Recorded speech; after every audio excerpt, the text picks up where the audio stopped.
உணவை விட உயிரும் உடையை விட உடலும் உயர்ந்தவை அல்லவா.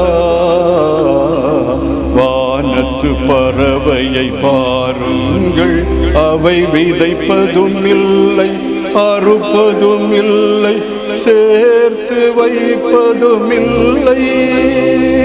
கடவுள் காக்கின்றார், கடவுள் காக்கின்றார்.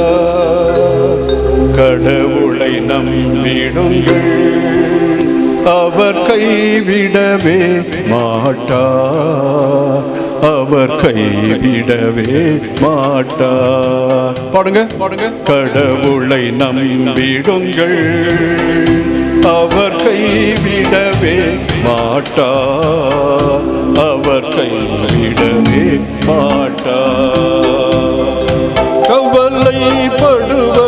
கவலைப்படுவதனால் எவன் தன் வளர்த்தியிலே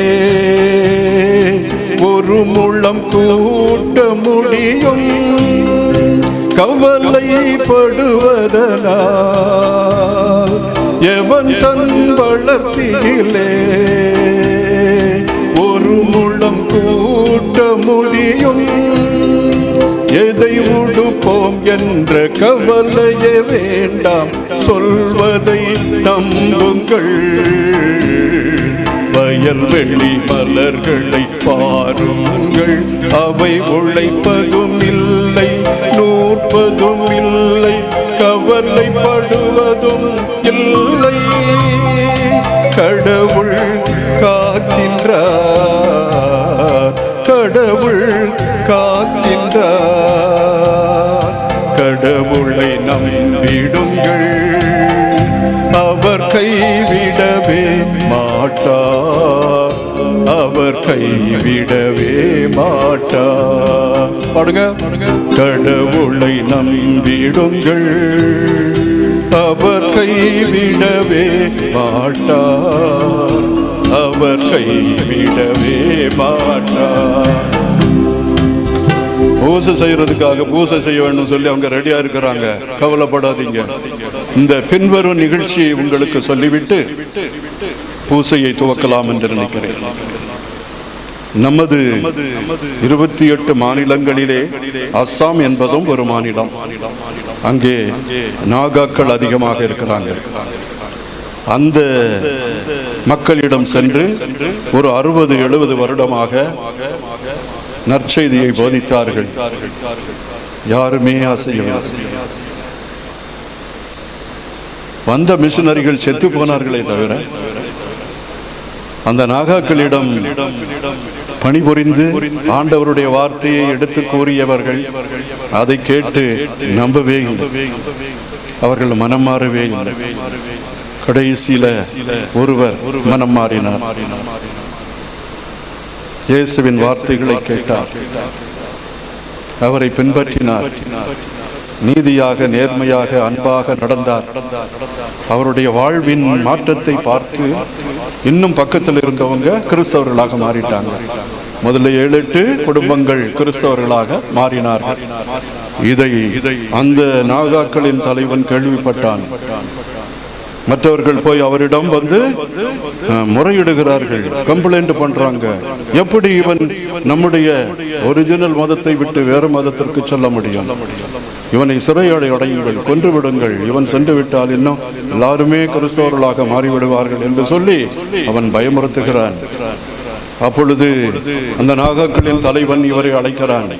இவருக்கு 2 பிள்ளைங்க, ஒரு அருமையான மனைவி. இவரு, நீ கிறிஸ்துவை மறுதலிக்காவிட்டால், நம்முடைய மதத்தை ஏற்று அதன்படி வழிபடாவிட்டால் உன்னை கொன்று விடுவேன், உன் குழந்தைகளை, உன் மனைவியை, இறுதியில் உன்னையும் கொன்று விடுவேன் என்று சொல்ல. நான் கிறிஸ்துவை நம்பிவிட்டேன், அவர் பின்னாலே நடப்பேன். இந்த உலகமே பின்னால், சிலுவையே முன்னால். I have believed in Jesus. நான் கிறிஸ்துவை நம்பிவிட்டேன், மறக்க மாட்டேன். 2 குழந்தைகளும் அவங்க அம்பு விடுவதில் ரொம்ப அசாத்திய வீரர்கள், குறி தவறாது. பறவைகள் எல்லாம் பறந்துகிட்டு இருக்கிற பறவையே கொண்டு விடுவாங்க. அவங்கள்ட்ட இருந்து தான் இந்த அம்பு எல்லாம் தயாரிச்சாங்க போல தெரியுது. ஆட்டம் பாம்பு, லேசர் பாம்பு எல்லாம் தயாரிச்சிருப்பாங்க போல தெரியுது. பாருங்க, அவர் என் குழந்தைகளை கொண்டு விட்டீங்களா? சிலுவையே முன்னால், உலகமே பின்னால், யார் வந்தாலும் நான் அசைய மாட்டேன். உனக்கு இருக்கிறது ஒரே ஒரு மனைவி, அந்த மனைவியும் கொண்டு விடுகிறோம், நீ மறுதளித்து விடு, நீ நம்முடைய மதத்துக்கு வந்து விடு அப்படின்னு கேட்கிறாங்க.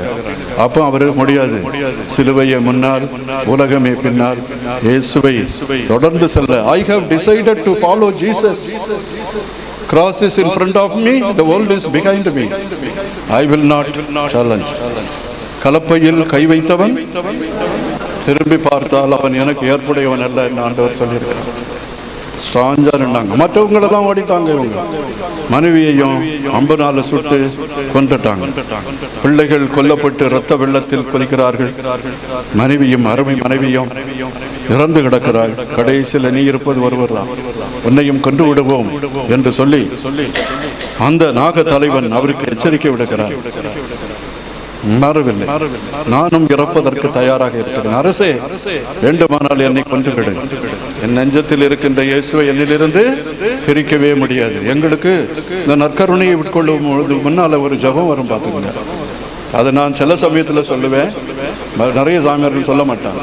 ஆண்டவராகிய இயேசு கிறிஸ்துவே, உயிருள்ள இறைவனின் திருமகனே, தந்தையிரும் திருப்படி தூய ஆவியின் ஆற்றலால் உமது இறப்பின் வழியாக உலகுக்கு உயிரளித்தீர்.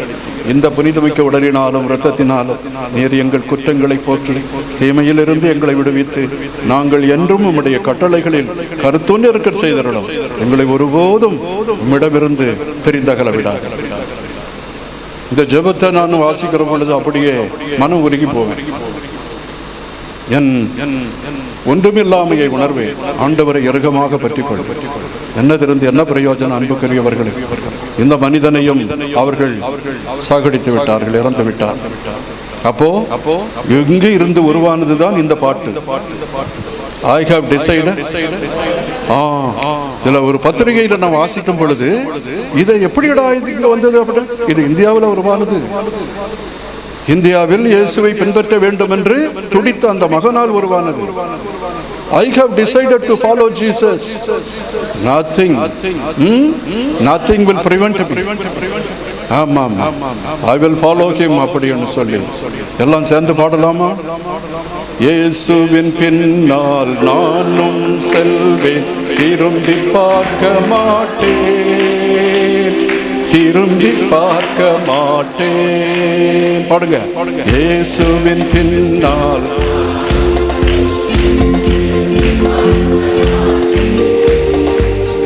திரும்பி பார்க்க மாட்டேன், சிலுவையே முன்னா உலகமே பின்னா, சிலுவையே முன்னா உலகமே பின்னா,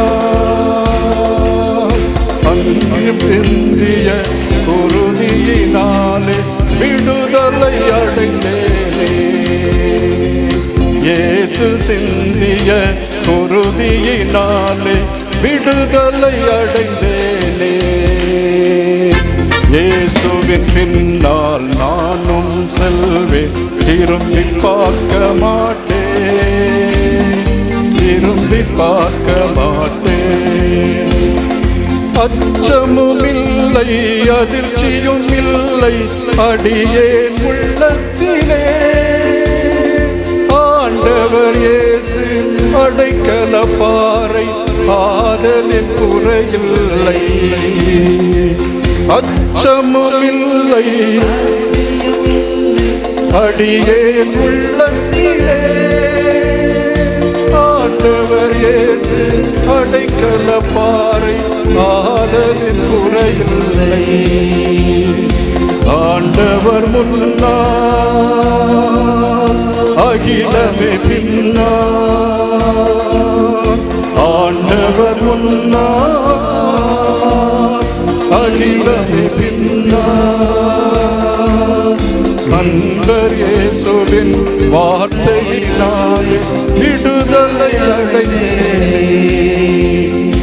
இயேசுவின் வார்த்தையினாலே விடுதலை விடுதலை அடைந்தேனே. இயேசுவின் பின்னால் நானும் செல்லி திரும்பி பார்க்க மாட்டேன், நான் திரும்பி பார்க்க மாட்டேன். இப்ப எங்களுக்கு 2 வாரங்களுக்கு முன்னால் அங்கிருந்து தான் வந்தோம். 14 நாள் எங்களுக்கு எல்லா ஐயர்களும் சேர்ந்து பெங்களூர்ல மீட்டிங் நடத்தணும். அப்போ சாப்பிட்டுட்டு இருக்கும் பொழுது எல்லா பிஷப்புகளும் இருந்தாங்க. இன்னொரு பிஷப்பை கேட்கும் பொழுது I am from Naga family அப்படின்னு சொன்னாங்க. எவ்வளவு சந்தோஷமா இருந்தது தெரியுமா? அந்த வீரம், அந்த கம்பீரம், அந்த ஆற்றல், அந்த சக்தி எல்லாம் அவர்கிட்ட இருந்தது. He is proud of his own. இப்போ இந்த புதுமை இதோடு முடியவில்லை. அந்த நாகாவினுடைய தலைவன் என்னையா, நம்ம 400-4000 ஆண்டுகளாக நம்முடைய தெய்வத்தை வணங்கி கொண்டிருக்கிறோம். 40 ஆண்டுகள் கூட ஆகவில்லை, அந்த தெய்வத்திற்காக உயிரை விட இந்த கிறிஸ்தவன் தயாராக இருக்கிறானே, அப்ப இந்த மனிதனில் ஏதோ ஒரு புதுமை இருக்கிறது என்று நினைத்தான். ஆண்டவர் அதை விட்டுவிடவில்லை, அவனில் புகுந்தார். இயேசு அவனை, நீங்க பவுலடிகளார் மனம் திரும்பியதைத்தான் ரொம்ப பெருசா பேசுறீங்க. ஆனா இந்த நாகாவின் தலைவனை ஆண்டவர் இயேசு ஆட்கொண்டார். அவனிலே மாற்றம் ஏற்பட்டது, உள்ளத்திலே கலக்கம் உருவானது. இயேசுவே உண்மையான தெய்வம் என்று அறிந்தார். என்ன அரசே ஒரு மாதிரி இருக்கிறீங்க? இயேசு என்னிடம் பேசுகிறார், என்னை விட்டுவிடு. 2 வாரத்துக்கு பிறகு அவரே கிறிஸ்தவரை மாறிட்டார். இயேசுவுக்கு புகழ், இயேசுவுக்கு நன்றி. அரசன் எவளியோ அவளியே கொடிகள் எல்லாரும் சேர்ந்து இன்னைக்கு அசாமில் சைசபிள் கிறிஸ்டியன்ஸ் இருக்கிறாங்கன்னா அதுக்கு காரணம் இந்த மனிதர் தான். ஒரு மனிதனுடைய விசுவாசம் உலகையே ஆட்டி வைக்கிறது. இயேசு பெரியவர்களையோ படித்தவர்களையோ கற்றவர்களையோ உலகத்தில் பெரியவர்களையோ தன்னுடைய சீடர்களாக ஏற்றுக்கொள்ளவில்லை, மீனவர்களை தான் ஏற்றுக்கொண்டார். அவர்கள் வழியாக ஒரு பெரிய அன்பின் இயக்கத்தை ஆரம்பித்தார். அது இன்றும் நடந்து கொண்டிருக்கிறது. அதில் பங்காளிகள் தான் நீங்கள். அப்போ நம்ம எல்லாம் யாரு? எல்லா இனத்தாரும் திருச்சபையில உள்ளவங்க, எல்லா மொழி பேசுபவரும் திருச்சபையில உள்ளவங்க, ஏழைகளும் பணக்காரனும் திருடன் இல்லாதவனும் புனிதனும் பாவியும் எல்லாம் உள்ளவர்கள் தான் திருச்சபை. இந்த திருச்சபை இவர்களோடு சேர்ந்து பயணம் செய்ய வேண்டும், இவர்களுக்காக ஜெபிக்க வேண்டும். அங்கு குறை இருக்கிறதோ அங்கே சென்று அவர்களுக்கு நிவர்த்தி செய்ய வேண்டும். அதுதான் உண்மையான திருச்சபை. நீங்களும் இந்த தியானத்தில் பங்கு கொண்டு வீடுகளில் செல்லும் பொழுது உங்களாலான உதவியை உங்களாலான மனிதர்களுக்கு உங்களான இயல்பு மற்றும் நீங்கள் கண்டிப்பாக செய்ய வேண்டும். பிறரில் கிறிஸ்துவின் முகத்தை நீங்கள் காண வேண்டும். இயேசுவின் முகம் அங்கே பளிச்செடுக்கிறது. ஆண்டவர் நம்மை எப்படி படைத்தார்? தன் உருவிலும் சாயலிலும் படைத்தார். அப்படிப்பட்ட மனிதனை தன்னுடைய உயிர்ப்பாலும் தன்னுடைய வாழ்வாலும் புனிதப்படுத்தியவர் யார்? இயேசு. இயேசுவின் சாயலை நாம் தாங்கிக் கொண்டிருக்கிறோம். இயேசுவின் நண்பர்கள் நாம். இயேசுவுக்கு என்ன கிடைத்ததோ, இயேசுவுக்கு என்ன உரிமை உள்ளதோ அந்த உரிமை எல்லாம் நமக்கு உண்டு. We are adopted children. கடவுளால் தேர்ந்து கொள்ளப்பட்டவர்கள். அதை நீங்க ரோமையருக்கு எழுதிய திருமுகம் 8வது அதிகாரத்தில் வாசித்து பாருங்க. இயேசுவின் நண்பர்கள் என்றால், இயேசுவின் நண்பர்கள் நாம் கடவுளுடைய பிள்ளைகள், அப்பா தந்தா என்று அழைக்கப்படுகிறோம். இயேசு இப்போ எங்க இருக்கிறாரு சொல்லுங்க பார்க்கலாம். இயேசு எங்க இருக்கிறாரு? இது நம்ம நம்பிக்கை. விவிலியத்தின்படி அவர் எங்க இருக்கிறார் சொல்லுங்க சொல்லுங்க சொல்லுங்க. கைதட்டுங்க எல்லாரும். அங்க உள்ளவங்களுக்கு கேட்கல. தந்தையின் வலது பக்கத்தில். இது நம்முடைய நம்பிக்கை. ஒரே கடவுளை விசுவாசிக்கிறேன், வானமும் பூமியும் யாவையும் படைத்தவர் அல்ல, உயிர் தெழுந்தார் தந்தையின் வலது பக்கத்தில். இது நம்முடைய நம்பிக்கை, விசுவாச நம்பிக்கை. ஒவ்வொரு ஞாயிற்றுக்கிழமையும் கோவிலுக்கு செல்லும் பொழுது இதை அறிக்கையிடுகின்றோம். அதே இடத்துல நமக்கும் பங்களிப்பார். உங்களை திக்கற்றவர்களாக உழைக்க மாட்டேன், முதல் சொல்லுவேன், உங்களுக்காக இடம் ஏற்பாடு செய்வேன். இந்த உலகத்திலேயே விவிலியத்திலேயும் கேட்கக்கூடாத வார்த்தைகள் இருக்கிறது, மனது எல்லாம் குழப்பக்கூடிய வார்த்தைகள் இருக்கிறது, மனதுக்கு ரொம்ப சங்கடத்தை தரக்கூடிய வார்த்தைகள் இருக்கிறது. அந்த வார்த்தைகள் இருக்கக்கூடாது என்று நான் ஆசைப்படுகிறேன். நான் போய் எப்படி சொல்றேன் ஆண்டவரே அப்படின்னு சொல்லுவீங்க இல்லையா? சொல்லக்கூடாத வார்த்தைகள் இருக்குதா விவிலியத்துல? இருக்கா? சொல்லுங்க. இருக்கு இருக்கு. ஆண்டவர் அது ஒரு வார்த்தை. ஆனா அதுக்கு பிறகு அவர் அவரை விட்டுட்டாரா? அவரை தான் கழுவணும். வேற வார்த்தை அது கரெக்ட். கடைசியில் ஆண்டவர் திரும்பி வரும் பொழுது அரியணையில் வீற்றிருப்பார். மத்தேயு 25ஆம் அதிகாரம். செம்மறி ஆடுகளை வலது பக்கமும் மற்ற ஆடுகளை இடது பக்கம் வைத்திருப்பார். வலது பக்கத்து ஆடுகளை பார்த்து என்ன சொல்வார்? என் தந்தையால் இடது பக்கத்தில் உள்ளவங்களை பார்த்து என்னால பொறுக்க முடியாது.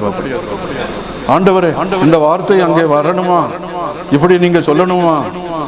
ஒருவேளை தப்பு தவறினா அந்த பக்கத்துல போயிட்டுடா உம்முடைய பிள்ளை இல்லையா நான்? என்னை சபிக்கப்பட்டவன் என்று சொல்வீரா? ஆமென், ஆமென், ஆமென்.